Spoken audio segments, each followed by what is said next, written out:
Alrighty, we're gonna do a review today. I don't do normally don't do a lot of guitar reviews. This is only the second one I've done. The first one was a Fender DG100 acoustic, and this is the second one that I'm gonna do. And this guitar, like you see the headstock, it's an Ovation Ultra GS. This is from 1984. This is the non-locking tremolo model. I'm actually missing the tremolo arm. I've had this guitar about 4 years. It didn't come with the tremolo arm, but it's just a standard tremolo on it, much like a Strat. The design of this guitar, the purpose of it, from my research, is that it was meant to compete with the Fender Stratocaster. Kind of about the same price range as the Mexican Strat back then, and excuse me, the Gibson SG or Epiphone SG probably would be more of a comparison price wise. But this one rolled out, I think, in '84, as I said before. Pretty simple DiMarzio pickups from the factory. This was a pretty popular collar with these guitars, but there's, the reason why I'm doing this review is I've not seen a lot of these on YouTube or online in general. Just a few pictures floating around. I love the neck. It's got the skunk stripe on the neck. It's maple. And the frets are real nice. They've never even been filed. It's pretty much in original condition, minus the fact that the whammy bar, or tremolo arm, which I don't even use, is missing. So, but other than that, it's a main player, so it's got, a little bit of wear and tear on it.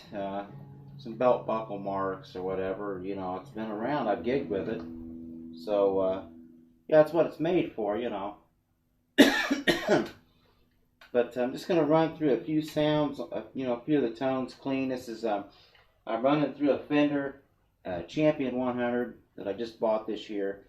And I'm just going to do some clean tones first in the bridge position, the bridge pickup, and just give you a little idea. Now, these strings are probably 6 or 8 months old, maybe older than that, so it does need a new set of strings on it. Just to give you an idea, I believe it's made out of mahogany. It seems to be between 8 and 10 pounds. I've not weighed it per se, but I'm just comparing it to like my Les Paul and stuff. I think it's about in that 8 to 10 pound range. Feels pretty heavy. I like a chunky guitar. I like something that's built like like it's going to last, and that's what I base, a guitar on, the construction. No basswood for me or freaking poplar. I want her to be built solid. I'm old school, and that's how I roll. But anyway, we're just going to go bridge position. Just play a couple little chords here for you.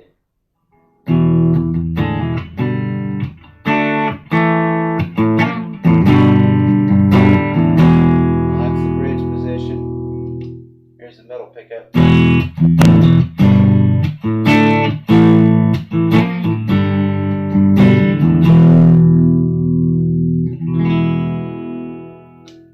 neck pickup.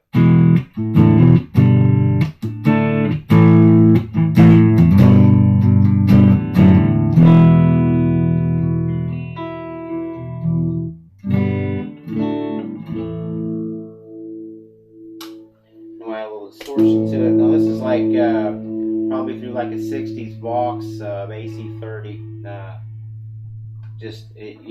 The modulation on the amp that's what it's set at.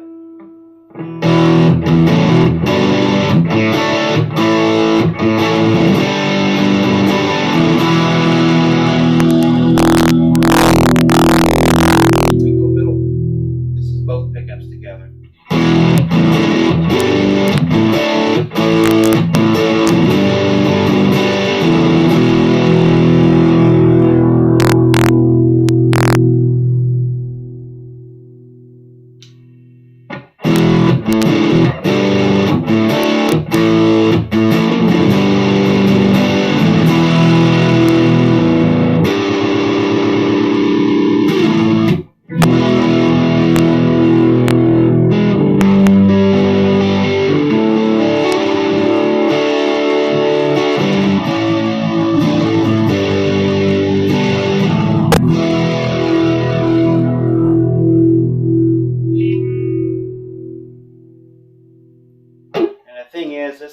guitar covers, like I've got, of course my Champion 100's a modulation amp, so I've got all the Fender Tweed sounds and the twin reverbs and stuff like that. So I can get a nice country twang to it, or whatever you want. So this guitar pretty much handles about any style you want to play.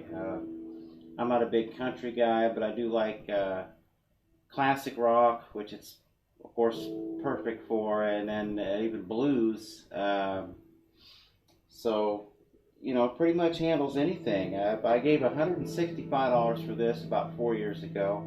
I understand I think they sold new, retail price was like $349.99 back in '84, which this day and age it'd probably be a good $500-600 guitar.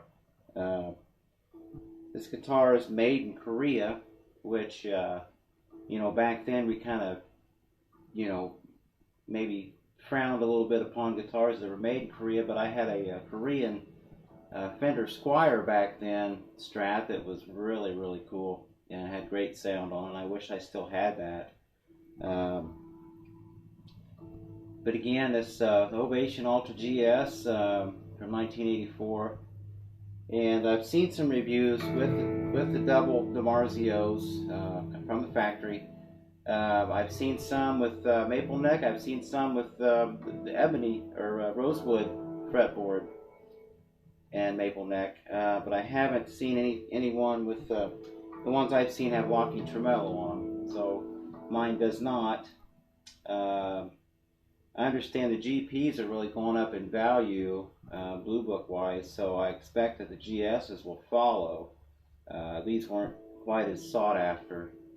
And then you got the 70s Ovation electrics like the Viper 3 and stuff like that, but a poor guy like me can't get his hands on one of those. So I was fortunate enough, and I've never really owned an Ovation electric guitar.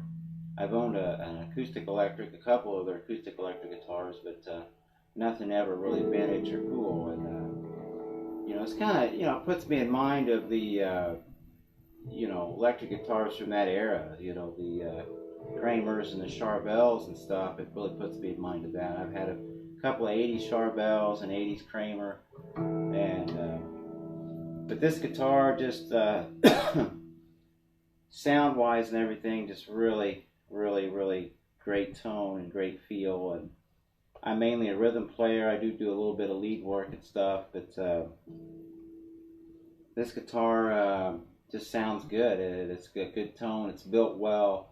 So pretty much the same advice that I gave on my Fender acoustic review is that if you find one of these in a music store, boy, you better pick it up. There's one tone knob, one volume.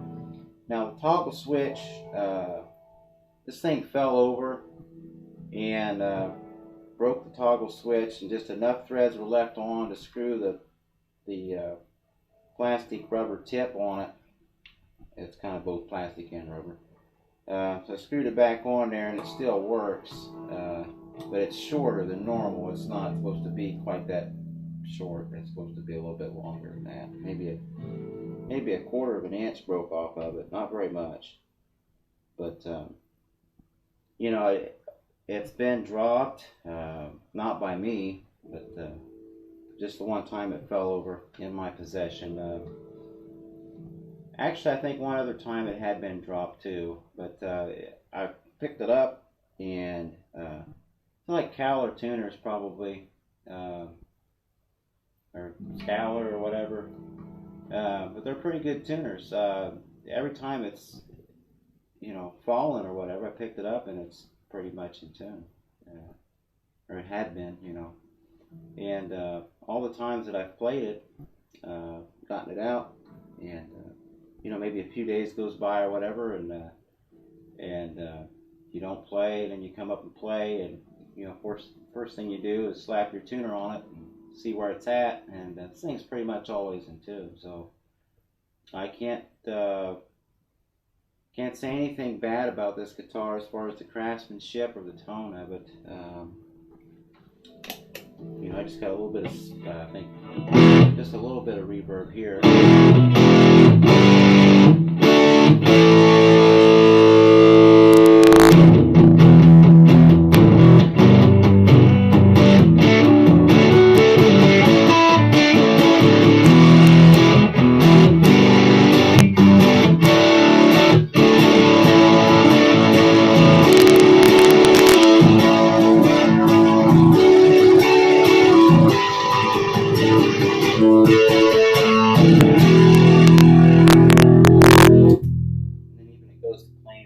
I think I got some reverb going now.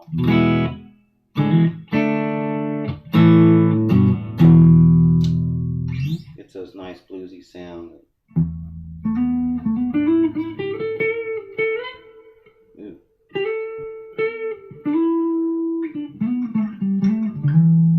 Like I said, I'm not a lead player really.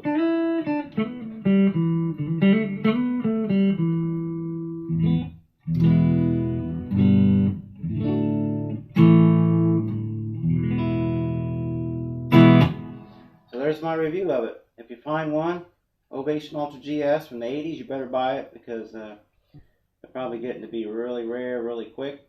And this one's even got old strings on it. Still sounds A1. Peace and God bless everybody. Thanks for tuning in.